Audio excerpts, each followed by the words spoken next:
open natin Bible sa John chapter 4 verse 34. Pwede nang sumabay dito yung walang Biblia.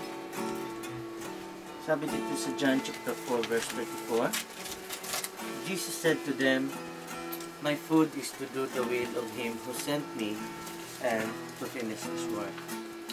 Manalangin tayo. Lord, dalangin namin, Lord, na sa amin pong pakikinig sa iyong salita, maunawaan po namin ito ng lubusan, O Lord God.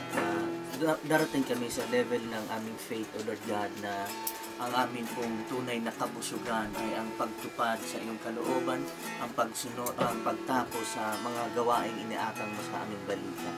Hayaan niyo po, O Diyos, na ma-enjoy po namin ito na minsan hindi na po namin napapansin na hindi pa pala kami nakakain. Magawa po namin mag-fasting dahil ang tunay po namin pagkain, Panginoon, ay ang tuparin ng iyong kalooban. So, ito po ang aming dalangin, O Diyos, sa matamis na pangalan ni Jesus. Amen. Amen. Amen. Okay, thank you. Good morning sa inyong lahat. Good morning. Tanong ko po sa inyo, ano po ang direct effect kapag hindi ka nakakain? Ulcer. Ulcer? Bakit ka nagka-ulcer? Stomach ache? Or? Acidity. Pag hindi ka kumain, ang ano kaagad-agad? Blood sugar will go down. Gutom, blood sugar will go down. Pero bago pa siguro maramdaman yung nag-hypo ka na, nagutom. Una. Okay, so becoming hungry. Then, weak and unable to do something. Kasi nga, wala nang fuel yung tissues mo, baba na yung blood sugar. Kaya, mahina ka na at hindi ka na makagawa ng isang bagay. Hypovolemia? Hypoglycemia. Ang worst na noon, mamamatay ka pag hindi ka kumakain. Okay, so ang aim natin sa topic na ito is for us to be spiritually hungry and finish God's work. Kasi nga, sabi ni Jesus, ang kanya daw pagkain ay to do the will of Him who sent me, to send Him and to finish His work. Okay? So, meron ako ilang puntong bigyang pansin. Una, tingnan natin ang context. Kung mayroon kayong Biblia, pa-keep it open. Sabi sa verse 7, ang context nito is, yung mga disciples niya nagpunta ng bayan para bumili ng pagkain. Samantalang si Jesus, nagpunta siya doon sa balon, kinausap niya yung Samaritan woman. So, naiwan si Jesus at yung Samaritan woman. When they came back, they urged Jesus to eat. Galing sila pumunta ng Penzance Town Center. Nakita nila si Jesus at yung babae at inalok nilang kumain si Jesus. Jesus told them he got food they don't know. So, akala nila may nagbigay sa kanya ng pagkain. So, nilinaw ito ni Jesus. Having said that, they thought somebody gave him food. Sabi ng verse 33. He made it clear to them what he was talking. Mainam na yung magkaliwanagan. Kasi nga, nung sinabi niya na, I've got food that you don't know, akala nga ng mga disciples, may nagdala sa kanya pagkain. So, nilinaw niya sa verse 34 na, my food is to do the will of Him who sent me and to finish His work. So, kung yun ang pagkain ni Jesus, anong pagkain natin? Spaghetti. Yun din po dapat. So, dapat matularan natin ang example ni Jesus na kaya pala may yung mga taong workaholic, hindi na nila napansin na hindi na nakatulog, hindi na nakakain kasi yung work na nila ang parang nagbibigay sa kanila ng lakas para magpatuloy na mag-work. Nasusundan. Okay, so with that context, nagtuloy si Jesus sa verse 35, harvest is related to our supply of food. Pakibasa ng verse 35, please. Do you not say there are still 4 months and then comes the harvest? Behold, I say to you, lift up your eyes and look at the fields, for they are already white for harvest. Okay, so pagkain ang pinag-usapan niya, dinalan niya doon sa harvest. Bakit kasi? Kung walang harvest, wala kang pagkain. Hello? Gets ba? So, harvest is related to our supply of food. That means, No harvest, No food. no food. Pangit naman ata. Yung pinadalhan mo, pinamumuhunan mo ng pera sa Pilipinas para taniman yung palayan na 10 hektarya, nagpadala ka ng puhunan mo para sa pagtatanim, para sa pag-araro, nagpadala ka ng 30,000, tapos walang inani. Magpadala ka pa kaya uli? Gagastos ka pa kaya uli?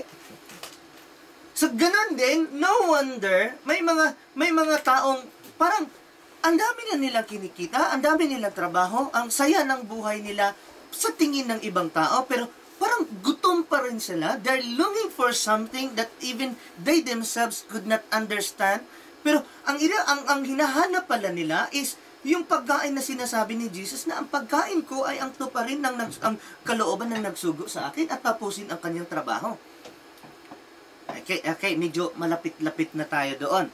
Pastor, naglilingkod na tayo, pero bakit medyo pa rin? Parang gutom pa rin ako. Kulang pa ang harvest Konti pa ang harvest. So, maaring tayo ay nakapagtanim na, maaring tayo nakapag-alaga na, pero hanggat hindi nakarating yung harvest, yung tunay na pagkain or ang yung satisfaction, hindi natin mararanasan. Okay, naalala niyo yung kinukwento ko na okay, basa muna ng 2 Timothy chapter 2 verse 6. Nadaanan natin ito doon sa athlete, soldier at saka farmer. 2 Timothy chapter 2 verse 6. Pabasa muna habang ako'y umiinom ng kape. Hardworking farmer must be first to partake of the harvest. Okay, so hardworking farmer must be first to partake the fruit of the crop. Yeah. Naalala niyo, Last night. na-share ko ito sa inyo, pero yung illustration ko pagdating kay Brother Mike, naalala niyo minsan, medyo, yun yung ata yung andoon si Namel, yung class, punta pa nila noon, na nagninilay ako ba, bakit ganon si Brother Mike? Pinagpala siya ng husto na kahit yung business niya maliit lang yung bili niya ng isang lupa, pero pag bininta niya, milyon-milyon na. Kaya nga, yumaman ng husto si Brother Mike kasi yung C5 na yon, yung paggawa ng C5, nadaanan yung lote niya, binili ng government yun ng 1.2 billion. Billion. We're not talking of millions. Kung million pag-uusapan, 1,200 million. Wow. Yun ba? Bakit hindi ako pinagpala ng gano'n? Hindi ba kayo nakapag-isip ng gano'n? Bakit gano'n na lamang ang blessing ng Lord sa kanya? Pero sabi doon, the hardworking farmer must be the first fruits to partake the crops. Palibhasa kasi, may ani na siya yung unang makikinabang. Susunod. Ganon din, wala akong problema kung makikinabang kayo sa pag nag-aani ang God mo sa Christian ministry, pero hindi naman ata biblical kung hindi ako makikinabang. Lahat tayo makikinabang, i-explain ko yan mamaya, pero ang gusto kong sabihin doon, no harvest, no food. Gets? So kahit anong pagpapagal natin, kahit anong pang gagawin natin, hanggat hindi tayo dumating sa pag-aani, wala tayong pagkain. Ang tunay na satisfaction, ang tunay na pagkalunas ng ating pagkagutom is pagdating ng harvest. Ang harvest, pastor, yung mga kaluluwa na. Kaya nga sabi niya sa verse 35, sinasabi niyo 4 months pa mag-harvest na. Sinasabi ko sa inyo, ang harvest andyan na, hinugda sila. Kasi ang tinutukoy niya doon yung mga Samaritans na tinitingnan ko, alin kaya ang nagiging contributing factor doon? Itong testimony ng babae o yung klase ng mentality ng mga Samaritano? Nasusundan niyo ba sinasabi ko? Kasi sabi ng John chapter 4 verse 39, okay, pakibasa para maintindihan yung sinasabi ko. John 4:39.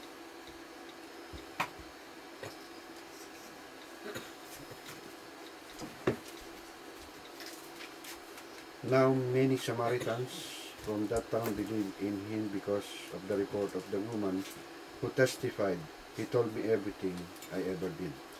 Biro nyo? Many of the people of that town believe on Jesus. So, once they believe, for God so loved the world that He gave His only begotten Son, that whoever believes in Him shall not perish. Initial salvation. Nasusundan? Ha? Nasusundan. So, by the time the people believe, they are in the kingdom of God. Pasok sila. Pero hindi yun nangangahulugan na talagang pinagharian sila ng Diyos. Initial salvation. Yung sila ay na-converted. They believe. Ngayon dami-daming mga tao kung ano-ano na narinig. Ayaw pang mag-believe. Okay, so no harvest, no food. He who reaps receives wages. Sabi niya sa verse 36. And gathers fruit for eternal life. Hallelujah. Kapag ikaw daw ay nag-aani, mag-receive ka ng wages. Sweldo. So kapag may walang ani, may sweldo. Lugi. Gutom. Gutom. Okay? So, both they who reap and sow rejoice in the harvest. So, maaring nag-work ka sa pagtatanim, nag-work ka sa pagdidilig, pero iba yung nag-aani, and yet, you are part of that work. Pero ang wages ay darating doon, marireceive after ng ani. Paano magsisweldo? Ibebenta pa yun Kumbaga sa physical na pangyayari ba? Nasusundan niyo ba ako? Okay, so, one sows but another reaps, sabi ng verse 37. Nasusundan niyo ba? Actually, kung kukunin mo ang background ng Deuteronomy, kapag under curse ka ng Lord, ikaw ang magtatanim, pero iba ang aani. Pero ang tinutukoy niya dito is yung pagiging co-worker sa kanyang vineyard. So, maaring ikaw ang nagtanim, iba ang nag-ani. Pinunlaan mo, pinaghirapan mo, pero hindi natapos yung trabaho mo, iba ang nag-ani, naniniwala, nakapasok sa kingdom ng Diyos. That's it. Na-win yung soul na yun. Amen. Okay?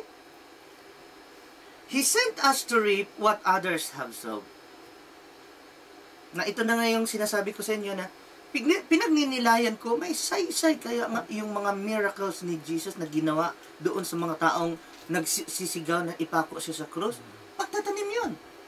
At least man lang na nakaukit na sa isip nila na ganito ang ginawa ni Jesus. So, when His word was fulfilled, that He rise up again on the third day, or He rose up again on the third day, naniniwala sila na, totoo pala, kaya siya may power, may authority. Siya nga pala ang Messiah. Preparation. So maaring ating pagpapagal sa ngayon ay sowing, maaring pagtatanim sa kanila, maaring hindi sila natin naani, pero darating yung time na iba ang mag-aani.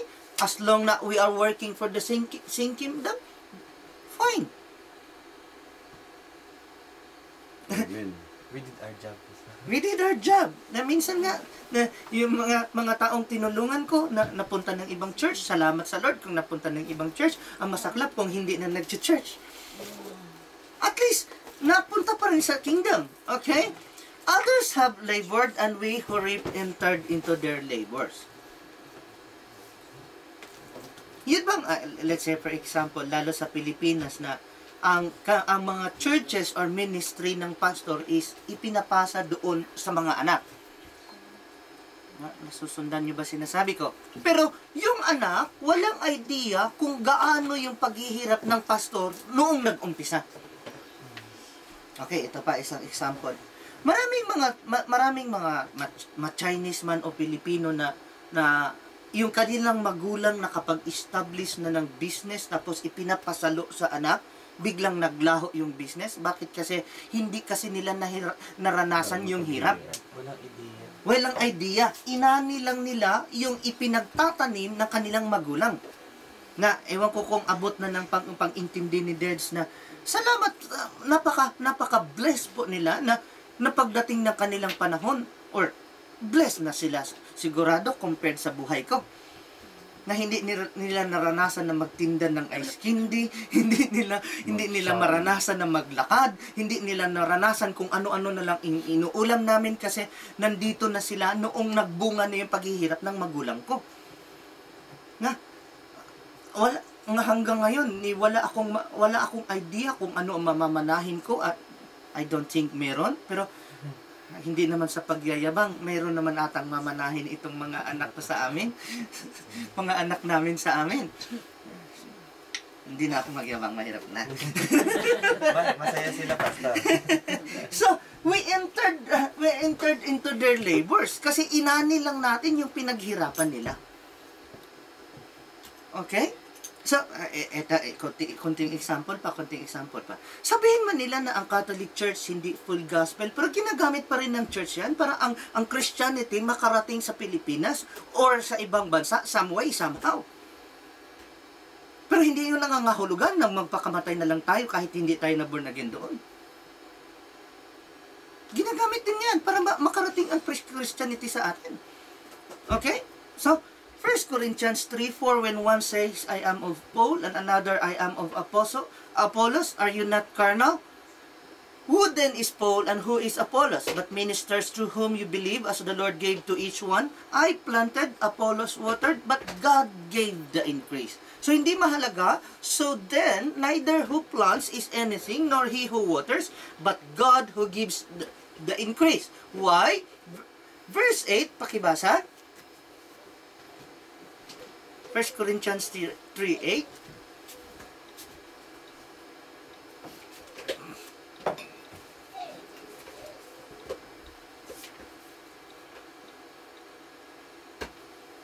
Now he who plants and he who waters are one, and each one will receive his own reward according to his own labor. So, yung nagtanim, yung nagdilig are one and will receive reward according to his own work.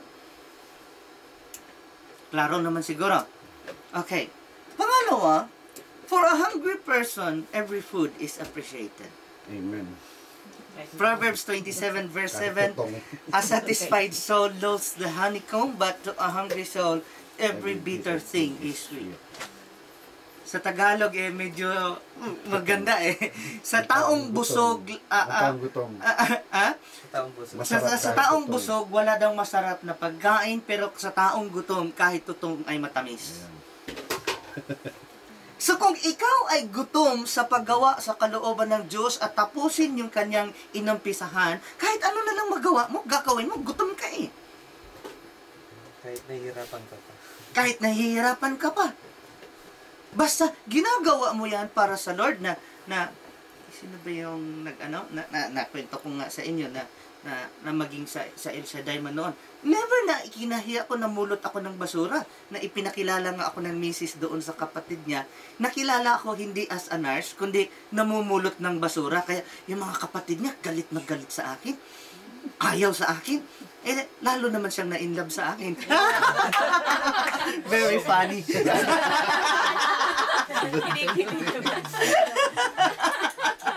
Palibhasa kasi, hindi ko talaga ikinakaya yung mamulot ng basura. Why? I am doing it for the sake of God. I am doing it for the kingdom of God. I should not be ashamed of it. Amen.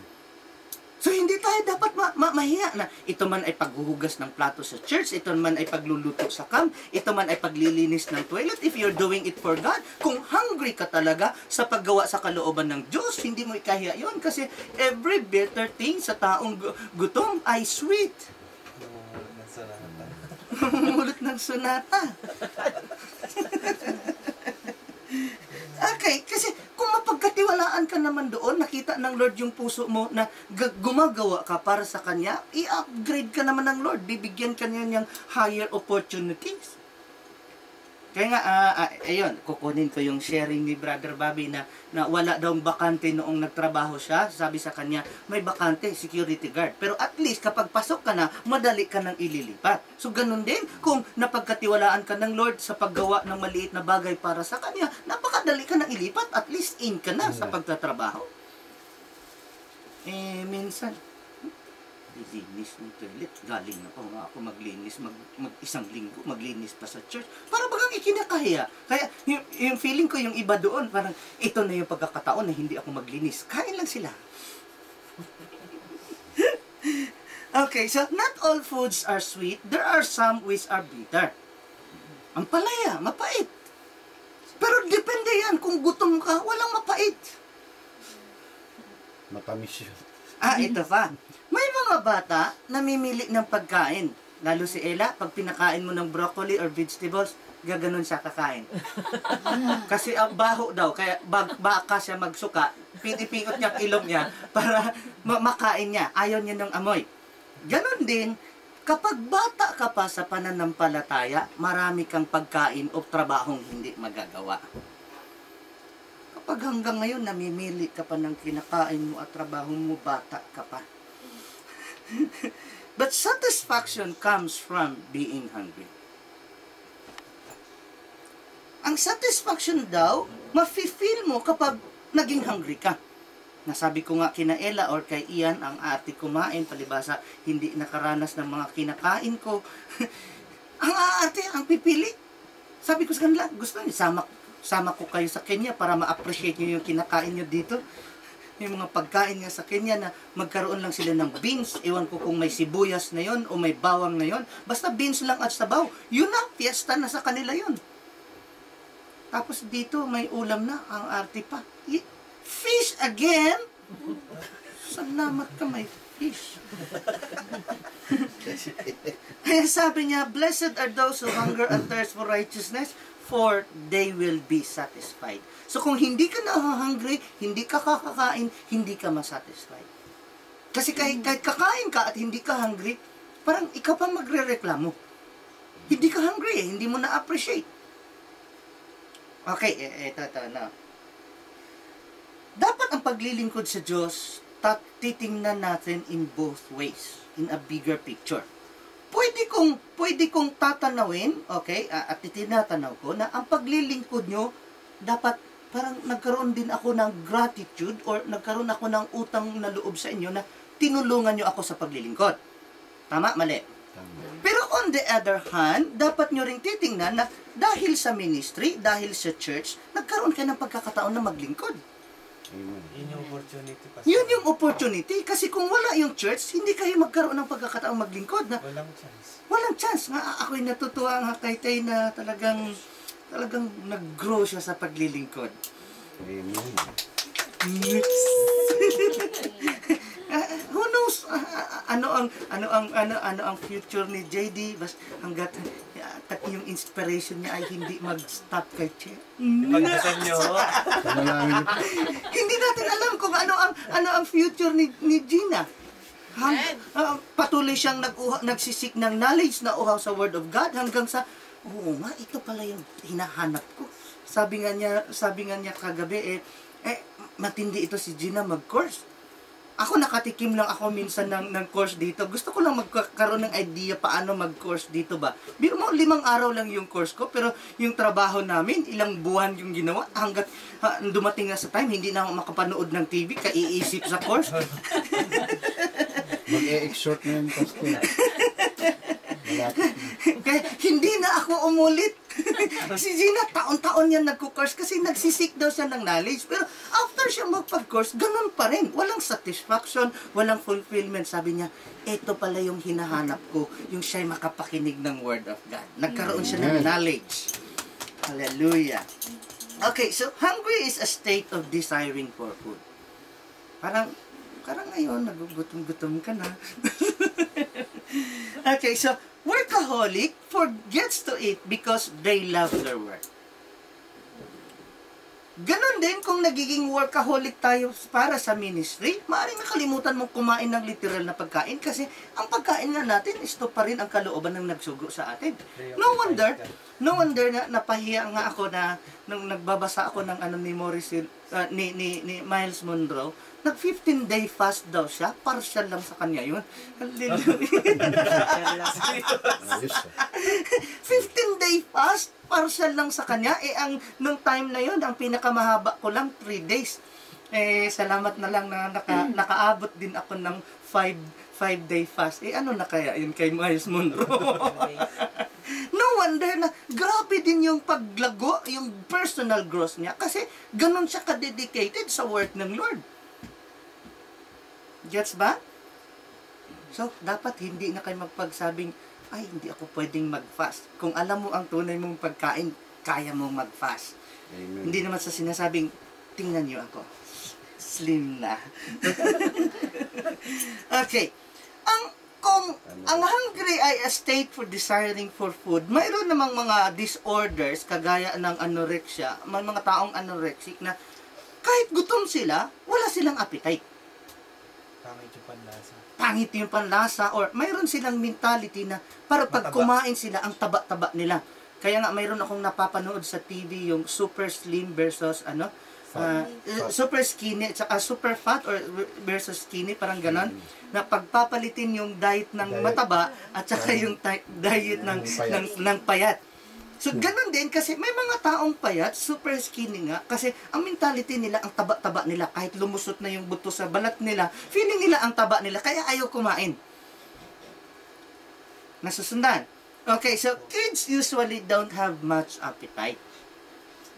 Kagaya ni Darlene, ang hirap pakainin ng maliit yan. Pero ngayon, malakas na kumain. Si Ella, ang hirap pakainin. Pero the more they grow, the more they desire for food. Okay?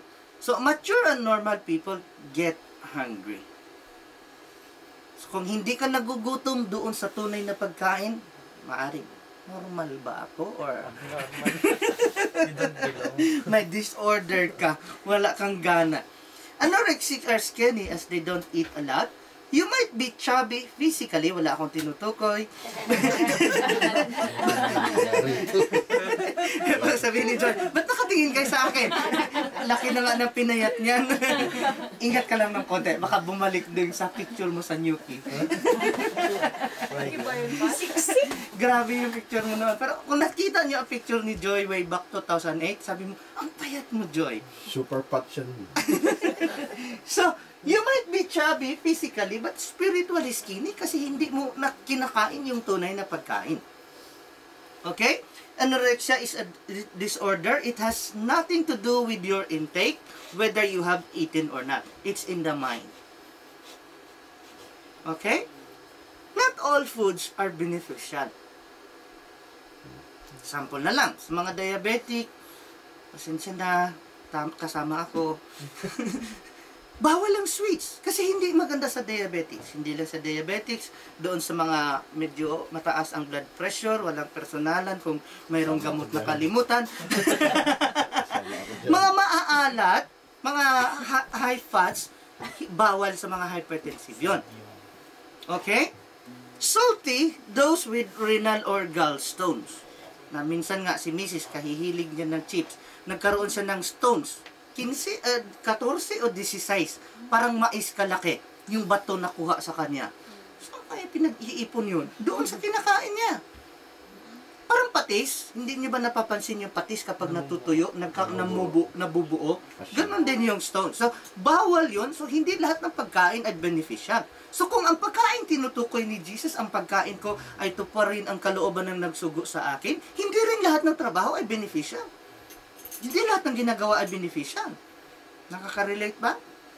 Nasusundan ba? Parang walang reaction. Okay.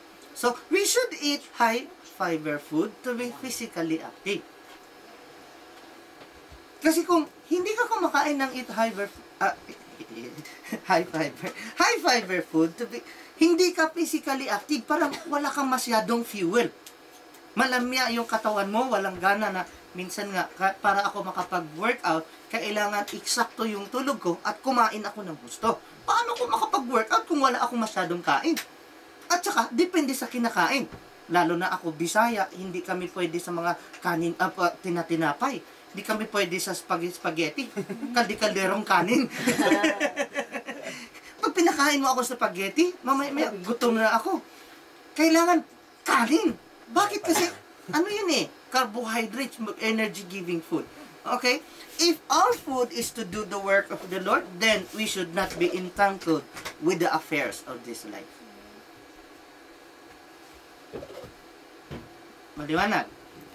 Ito nga yung sinasabi ko sa inyo na yung kay kay Matt Damon na The Shepherd ata yon, na CIA siya, na ang CIA pala hindi basta-basta makapag-asawa, maging kay Tom Cruise sa Protocol, hindi dineclare na buhay pa yung asawa kasi medyo ang pag-aasawa distraction din yan sa mga sundalo, lalo na sa mga CIA na susundan. So kapag naglilingkod ka sa Lord, ang trabaho natin ay para sa Lord, we should not be entangled with the affairs of this life. Yung bang nabuhol-buhol yung buhay mo doon hanggat hindi mo na magawa yung dapat natin gagawin. Okay? Work makes us hungry. Kapag tulog ka lang ng tulog, pwedeng kahit isang beses ka lang kumain or nagmerienda ka isang beses. Pero kapag trabaho ka ng trabaho, hindi pwedeng hindi ka kakain. Magugutom ka eh. Mahimatay ka sa gutom. Mahimatay ka sa gutom. Yung calorie intake mo, nababurn. Nasusundan. So kapag hindi ka gutom ngayon, maaring isang reason yan is hindi mo ginagampanan yung work na dapat gawin. Okay? Food enables us to work. On the other hand, kaya sabi ng John chapter 6 verse 27, do not labor for the food which perishes, but for food which endures to everlasting life, which the Son of Man will give you, because God the Father has set His seal on Him. Kung manahimik tayo sandali sa puntong ito, what are we laboring for? Is it the food that perishes or food that brings us to eternal life? The food that brings us to eternal life. Supposed to be na naman. Ideally speaking. Ideally speaking. Okay, so what are you laboring for? Okay, so kung ang work makes us hungry, number 6, what is the unfinished job? Sige nga. Kasi sabi ni Jesus, my food is to do the will of Him who sent me and to finish His work. So what is the unfinished job then? To harvest. Heaven's colonization on earth. Be fruitful and multiply.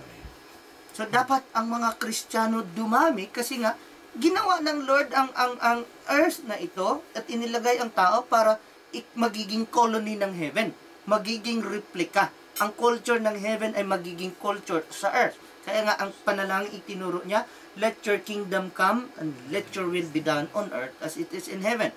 So, hindi lang sila ma-harvest, sabi sa Matthew chapter 28 verse 19 and 20, teaching them everything to do, baptizing in the name of the Father, the Son, and the Holy Spirit. Okay, so maliban pa doon, replenish the earth. Replenish nga is to produce your own kind. Nagkaroon ka ng binhi, yung binhi mo namunga, naging puno at namunga. Naging kagaya mo na sabi doon sa topic ni Jake. Minsan, isang bunga na hinahanap niya is kung disciple ka, nagkaroon ng another disciple. Okay? Subdue and rule over all the earth. Then, desired harvest, when a person is being won to the kingdom of God. John 4:39, and many of the Samaritans of that city believed in Him because the word of the woman who testified, He told me all that I ever did. Hindi mo kailangan napakarami mong biblical verses na baon or napakarami mong verses na memorize. Hindi mo kailangan napakagaling mong magsalita. Ang sinabi lang ng babae, He told me all I ever did. Ang nangyari, the Samaritan people believe in Jesus. Yes? Pero hindi ko sinasabing huwag kayo mag-aral, huwag kayo mag-memorize. John chapter 6 verse 40, and this is the will of Him who sent me, that everyone who sees the Son and believes in Him may have everlasting life, and I will raise him up at the last day. This is what we should be working for. If not, you will still be hungry all your life. Yes. Challenge. How many have you won in His kingdom? Ilan na ba yun? Ilan na ba yun? Marating pa lang. Matagal mabitawan eh. Wala pa. Wala pa yata. Are you working? Are you working the work and finishing? Are you working the unfinished job of the Father? And finishing the job of the Father? na ang sino mang sumampalataya kay Jesus will have everlasting life, will be raised up again on the last day. Conclusion ulit, Jesus said to them, my food is to do the will of Him who sent me and to finish His work. Pusin natin ito sa maiksing panalangin. O Diyos, salamat po Panginoon, patuloy mo tinatanglawan ang aming pangunawa na ang satisfaction, ang hinahanap pala namin sa buhay ay ang tuparin ang iyong kalooban at gawin ang iyong unfinished job. Kaya naman pala Lord, maraming pagkakataon or almost all of our lives, O God, most of our time, Panginoon, ay naigugol namin sa mga personal desires or personal interest. Nung nakamta namin, parang kulang pa rin ang aming buhay. Wala pa rin fulfillment, walang satisfaction dahil ang tunay na satisfaction, Panginoon pala, ay ang pagkaroon ng tunay na pagkain. Walang iba kundi ang tuparin ang iyong kalooban at tapusin ang iyong ipinapagawa sa amin. So Lord, tulutan niyo po sa grace mo, sa kapangyarihan ng iyong Espiritong Banal, na ang bawat isa po sa amin ay makakain ng tunay na pagkain. And we could say together with Jesus, O God, that my food is to do the will of yours, O God, your will, and to finish your job na inilagay sa amin. Kapag dumarting kami sa stage na ito, O Lord God, makaya naming mag-fasting, makaya naming hindi kumain, makaya naming ipagliban ang ano pa mang bagay na nararapat sa amin dahil nakamta na namin ang tunay na pagkain ng isang mga alagad mo, ng mga lingkod mo, Panginoon, o ng isang kingdom citizen. Let this be an attitude of our minds and hearts, O God, para wala kaming ibang paghirapan, kundi, gaya ng sabi mo, we should labor for the food that brings us to eternal life, not for food that perishes. Although sinabi mo ito, Lord, hindi nangangahulugan na magugutom kami sa lahat ng aming, sa most of the time sa aming buhay. Dahil, sabi mo nga, the laborer deserves its pay, and once the harvest is done, O Lord God, we will receive our wages.